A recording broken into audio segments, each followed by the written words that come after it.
Hindi ako makapaniwala. Nung nakaharap ko siya, para ako nakatingin sa salamin.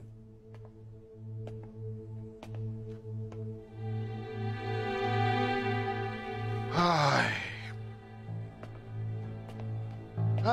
Nako, Ramon. Ayan ka na naman. Huwag mo nang isipin kung anak mo siya o hindi.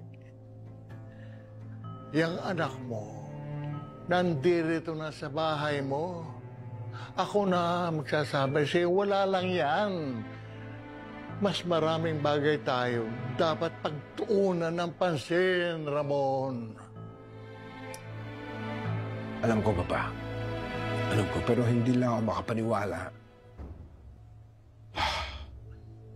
Na nagdalawang isip ako na nakaharap ko siya. Ni isang beses, hindi ako nagdalawang isip pumatay. Pero ngayon, sa huli, hindi ko nagawang patayin ang tao ito.